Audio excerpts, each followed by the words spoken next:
Today's guest leads the Minot tennis programs. Joining me now, it's Scott DeLorme. He coaches both the Minot boys and girls tennis teams. But way before that, he was one of John Cole's favorite Williston Coyotes, I'm sure. What do you remember the most about your glory days, man? Oh, shoot. Living in Williston, it was a lot of fun back then. The town was a little bit different than it is today. Everybody kind of knew everybody, and getting to play over at Phil Jackson Fieldhouse, which is kind of a legendary place with Phil Jackson, obviously the name of it. Started with basketball. Basketball was a lot of fun. We had some good teams, and then just the ability to play multiple sports. I was able to play basketball, tennis, and then did a little golf and baseball on the side. And as you mentioned, John Cole, he's kind of the iconic figure of that area. He did a fantastic job of promoting the game, and for kids in that area, from the time I played before me to today, he's made such a strong push for everybody up there that it's hard not to enjoy that area growing up. How much do you guys like to catch up, maybe? Oh, yeah, every year. It's kind of the running joke amongst a couple of tennis coaches. We're lucky to have a Williston connection with Scott McPherson at Legacy. He grew up in Williston and coached Williston for a long time. Paul Christian at Mandan, he was my teammate. So we're always joking that the best part of going back to Williston is that 10 minutes before the match when we get to see John Cole, he meets us at the bus half the time, ready to reminisce about the past and tell us about what's going on with Williston. So it's just any chance you can run into John Cole, that is something that everybody should get to experience because he is full of sports knowledge and he's just a great conversation to have. So when you say he's reminiscing about the past, is there anything that he always brings up, like every time? He kind of goes back and forth. We always talk about the Brian qualities, the Brent qualities who are able to they've made it to the big time with Brent in the NFL and Brian playing overseas. Bring that up a lot. And then there was a time that I was forced to hit a game-winning shot to win a game in a state tournament, and that is number one on his topic list. Every time we go back there, he brings that back up and talks about how it got us to the semifinals. And the funny part about that is he remembers the shots that was made, but he can tell you every player on that team, everything that went on from game one of that season to the end, it seems like. So we get back in that conversation, and it can be it can turn into a 5, 10, 15-minute conversation of him talking, and it's enjoyable. You can't get tired of getting like your tires pumped by John Cole ever, or what? Well, we've kind of gotten used to it. If you're in Williston, he has that ability to kind of pump you up, and it's his personality, and you have to enjoy it. All right, so obviously we're going to get into a lot of what has to do with coaching, but first and foremost, in order to have this career, you got to be doing something else, really, with Minot Public. What made you want to be a teacher in the first place?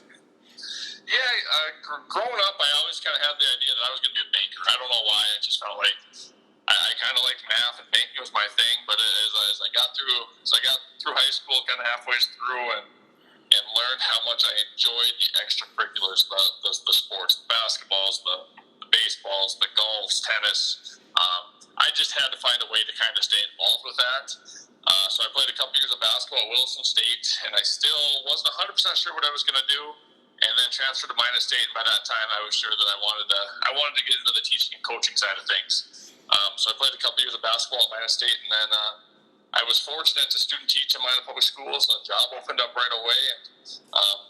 And anytime you get a job in a school district the size of Minot Public right away, you have to take it, and it's been a great experience for me from day one. So it was an easy choice to be like the right spot, even though you're a Williston guy. You were kind of from here doing school, and then I guess it was a good gig, pretty easy to recognize.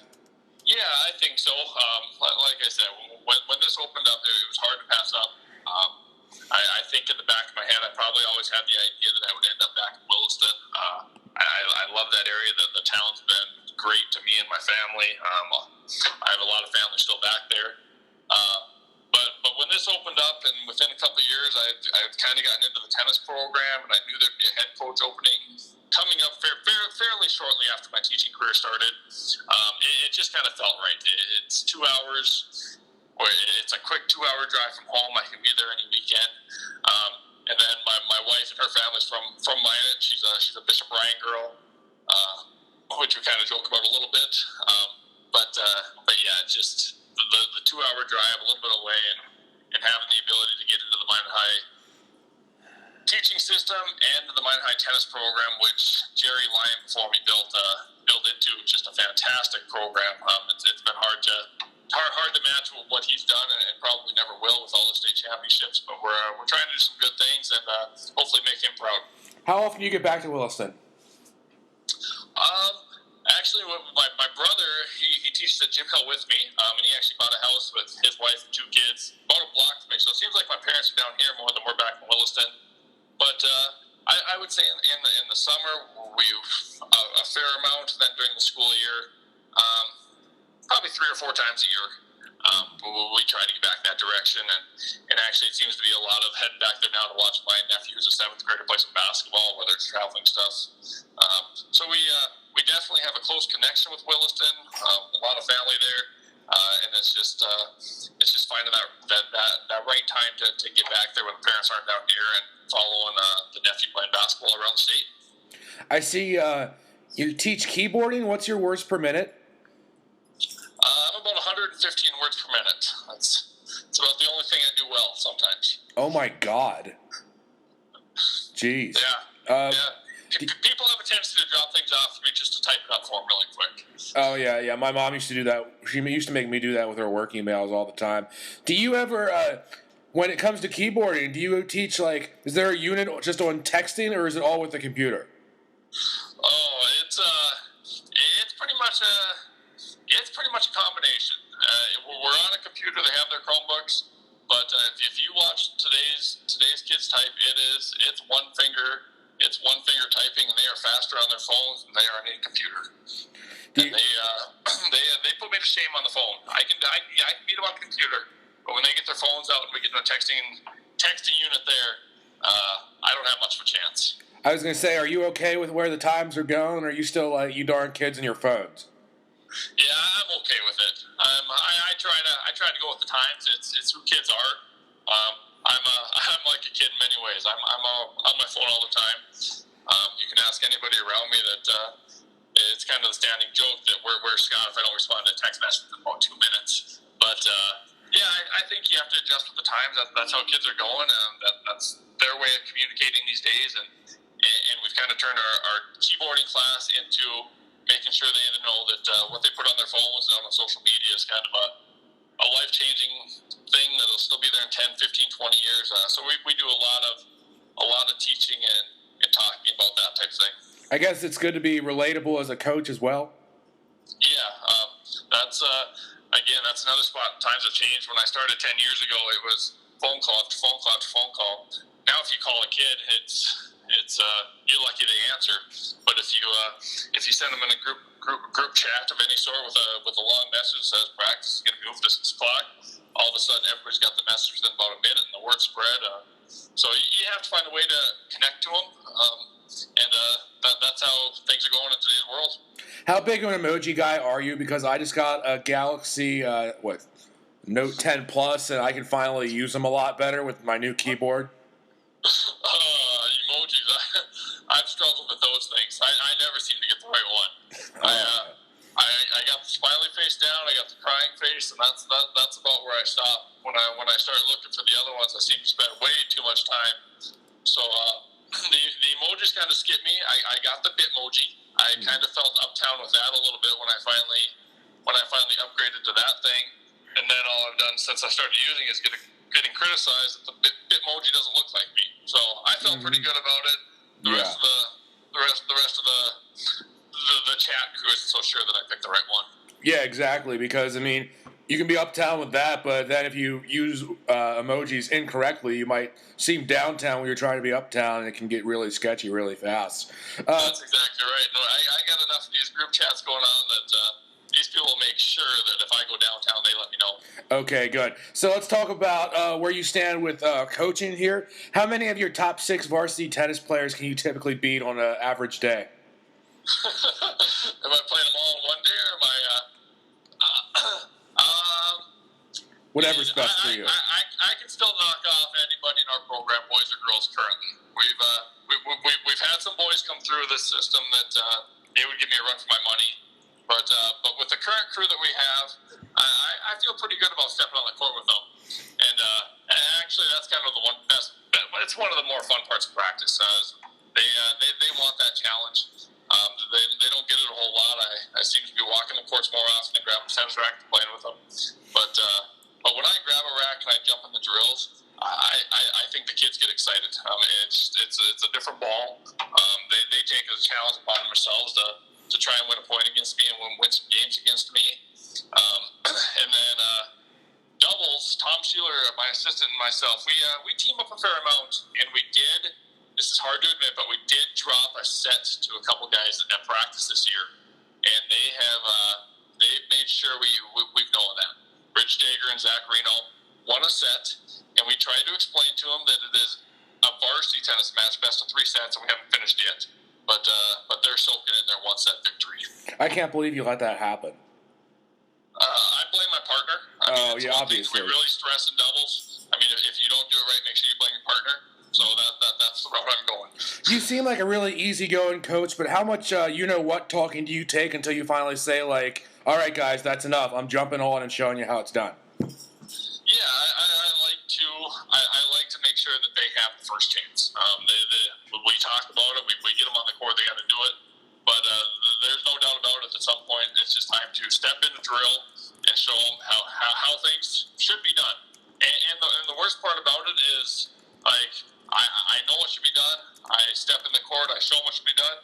And in my head, I'm probably doing exactly how I should be. And then they're probably looking at me and be like, we're doing it the exact same way as you are. But I like to make sure that I get on the court and kind of show them a few things here and there. Anything different about coaching the boys versus the girls again? Because Coach DeLorme is the head coach for both programs, and they happen in different seasons. How about that? Yeah, no, they are. There's definitely a difference. When I started, I didn't really know what to expect. Boys, the one thing with the boys is you can get on them pretty good, and they've kind of moved on in 10 minutes. They're bad, but girls, you definitely have to be a little more careful of when you pick and choose. I have no problem getting on the girls, and the girls actually they like it. I mean, they want to be treated the exact same way as the boys, and they should be treated the exact same way as the boys. But you have to be a little bit more careful. Is that can linger on sometimes for a day or two. So you kind of have to pick and choose when you're going to do it. If you got a match coming on, you want to make sure that you pick the right time. Boys seem to move on a little bit faster than the girls. Girls are a little bit. They can kind of hold things over their shoulders a little bit longer. So that's something that we've definitely learned over the years.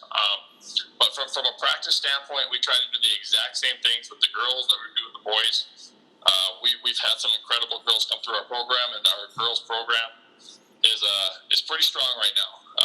Missing last year was a bummer for everybody. So hopefully we can get our girls season going again this spring, because we got some girls on top of our lineup that we think are gonna be really good for us and have been really good for us. So we're excited to see where that goes.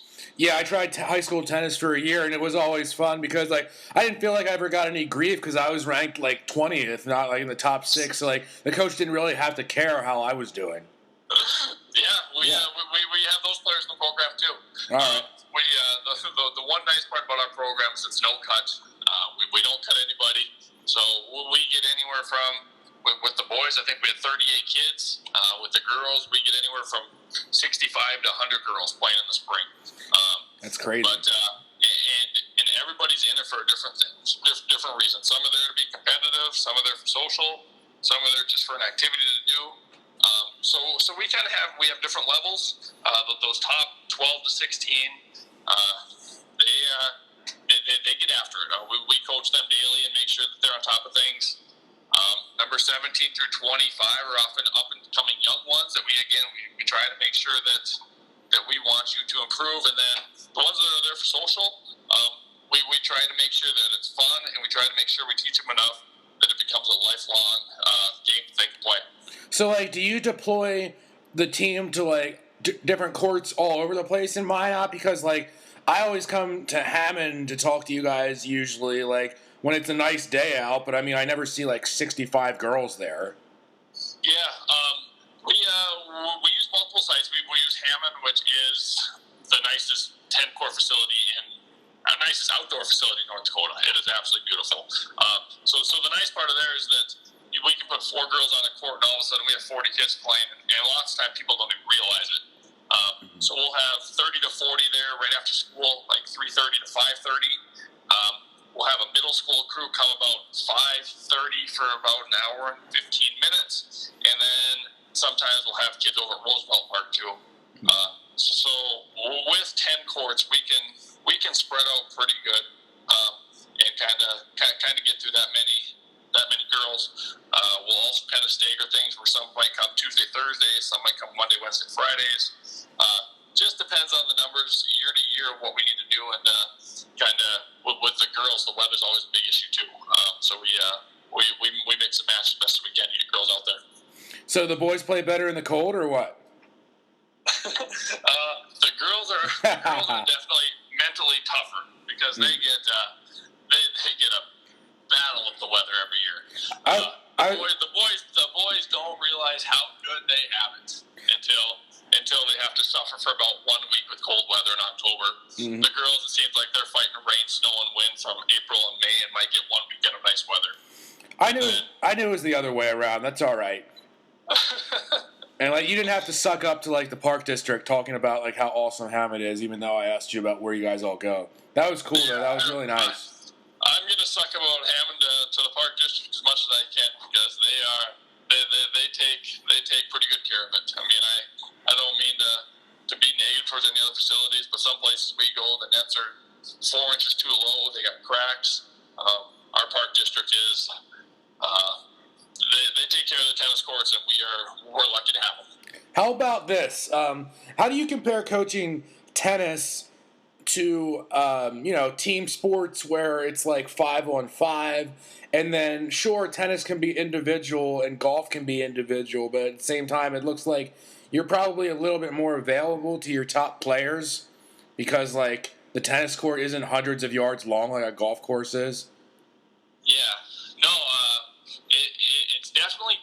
It's different because it's an individual sport, but obviously there's the team concept at the end. Our motto is just go get your point. I mean, if you go get your individual point when it's all said and done, that team's gonna have their 5 points. But it's weird because we play a 6-3 format all season long, and then all of a sudden we get to tournament time, and then we change to 3 singles and 2 doubles, and then it really becomes a team thing that sometimes people struggle to understand the change and the pressure that goes with the change for kids because they're thrown in spots that they haven't played all year. So we definitely stress the team side of things more than the individual side of things. I just think that's more important. That if the team has success, we're going to have some individuals that have success. And we saw that with the boys this year. Colby Opp played number 6 singles for us. He might not have been mentioned in a whole lot of news articles. He might not have got a lot of film coverage, but he was undefeated in singles. I mean, and that win that's 6 singles every time is a nice bonus to have as you're trying to win 5 team points. And I could say that for multiple kids throughout the years, both boys and girls. It counts the same, you know. I mean, it's not like the number 1 match counts as 6 points, and the number 6 counts as 1, right? You know? Everything's worth the exact same. It doesn't matter if 1 singles is getting the winner. It's 6 singles. We just got to find 5 of them, and we've been so fortunate in our program that for the most part, our boys and girls have just bought into that concept. It hasn't been a lot of all about me. They respect their teammates, they support their teammates, and they're just happy to see wins anywhere 1 through 6. Take me back to 2018 and what it meant for you guys to win the state girls championship. Yeah, that was a fun ride. I think it was obviously huge for our program, but I think it was just huge for the West region in general. It had been almost 20 years, I think, if I remember right, since the West had won a state title. We were we knew what we had, but when you get out east, I mean, they're solid. They always have been. They always will be. And we had such a deep team that year. We had 4 or 5 girls who had been playing varsity since their 7th or 8th grade years. And then finally, on top of that, we were able to put together 2 singles players and 1 and 2 singles who were just fantastic players. Haya Dodine played 1 for us that year, and she went on to take 2nd in the individual tournament. Raquel Agee had a great career for us, went on to play at Concordia, and I think that year just kind of it changed the confidence in both programs, boys and girls, that we can compete on the state level. You were able to see it from the start. Haya ended up moving after that year, and I think if she would have stayed there, I'm confident we might have won 2 or 3 state titles in a row. She just moved away at a young age, and losing our 1 player hurt there. But yeah, it just it gave the whole program the confidence that we can play at that level, and props to that team. They went in to every match with an attitude that we are the best team, and it didn't matter who we were playing.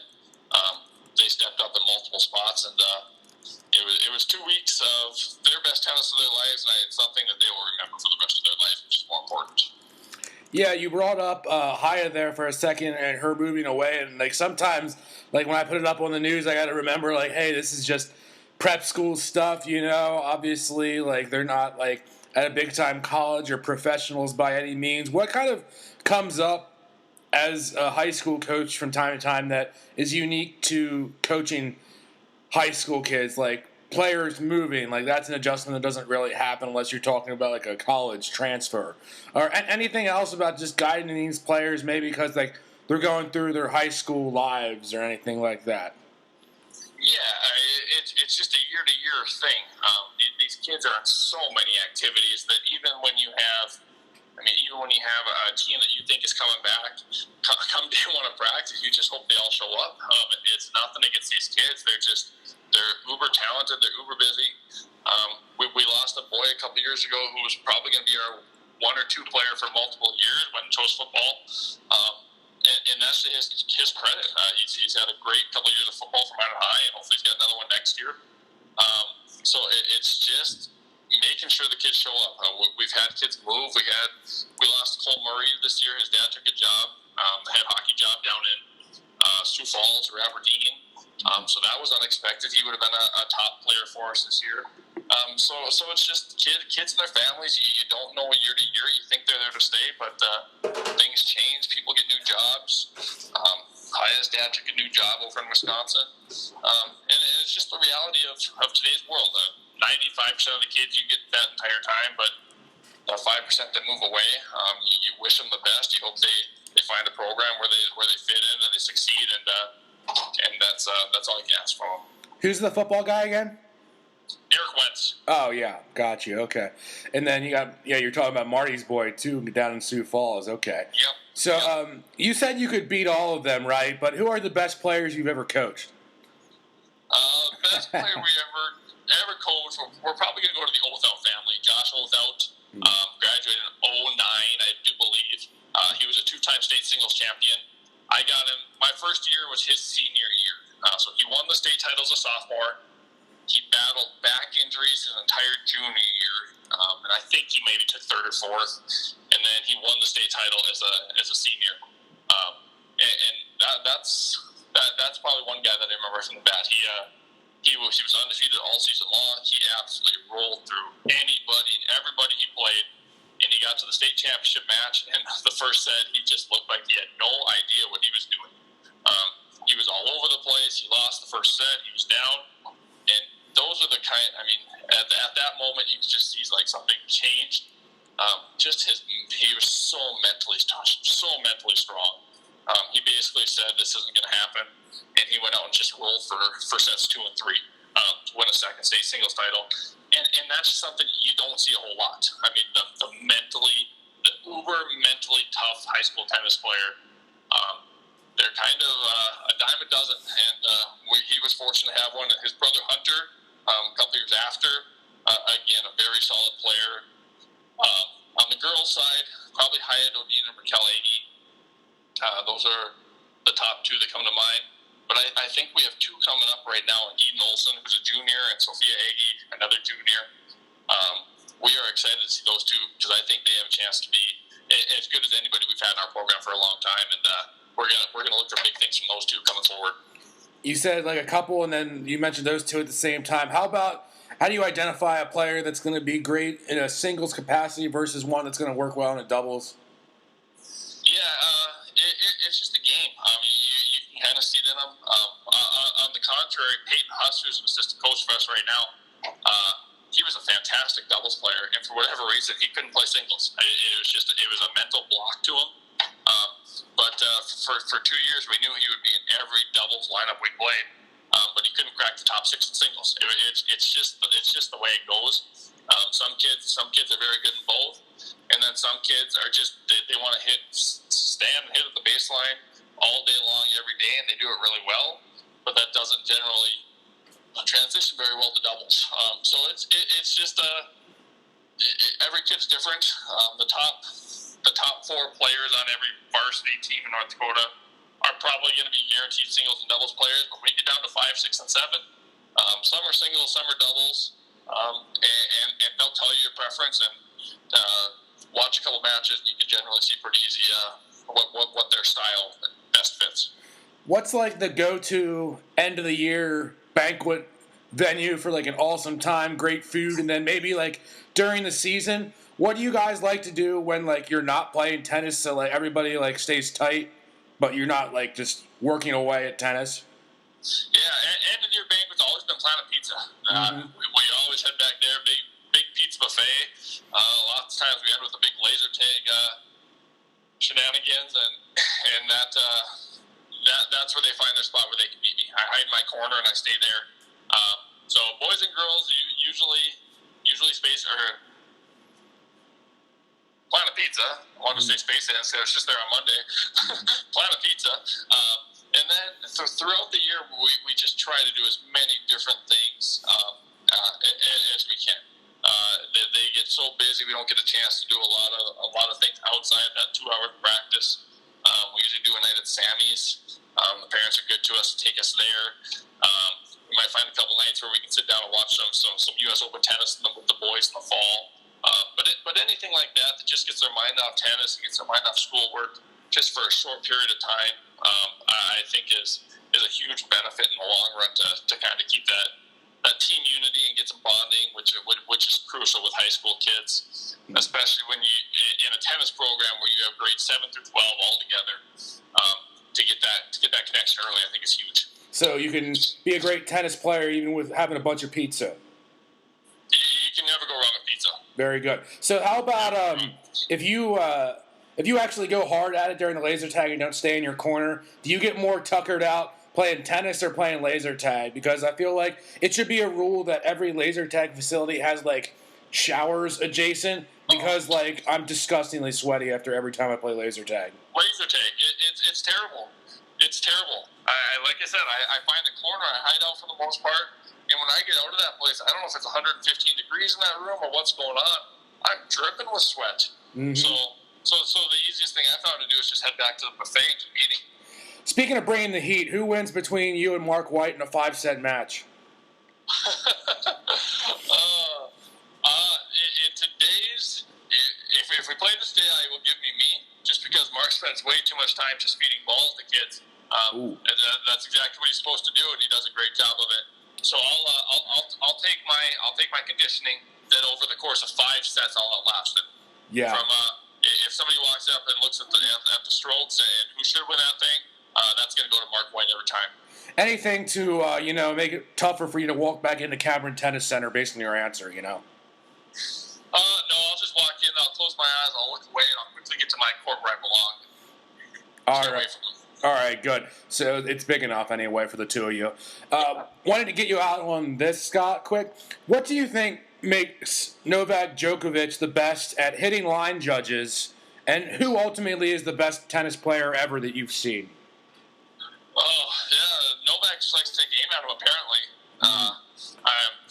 If I'm choosing one of the big three, I'm going with Roger Federer every time. So to see Djokovic disqualified a couple months ago, terrible for the tournament because, I mean, you watch top players, but from a personal standpoint, I was okay with him going home and letting somebody else to win that thing because both Federer and Nadal were out that weekend too, so it gave some young guys a chance. Yeah. But best of all time, I'm always going to go with Roger Federer. Growing up, I was an Andre Agassi fan. Had the shoes, had the hat, had the headband, and I looked the part. I didn't play the part, but I looked the part, which is all that mattered. This is going to air after Halloween, so. Actually, my 3-year-old, we got the Agassi Halloween costume coming up for the weekend. Mm-hmm. So maybe we'll have to get that out to the world too. But yeah, just watching Roger Federer play on the court, everything is so smooth, and I don't know if he looks a lot like me when I play out there or not, but that's kind of the game that I see when I watch him. Total machine, like Scott DeLorme, right? Right. Absolutely, man. Hey, well, this has been awesome, man. Really appreciate your time here as you get back to teaching more keyboarding here during the school day. This isn't what we usually do during the school day, but really appreciate. Fancy name. Keyboarding has actually changed to Digitech, digital technology. We're getting a little more fancy over here at Minot Public. Yeah, I don't even know how to spell that. Thank you. Thanks, Scott, for your time, man.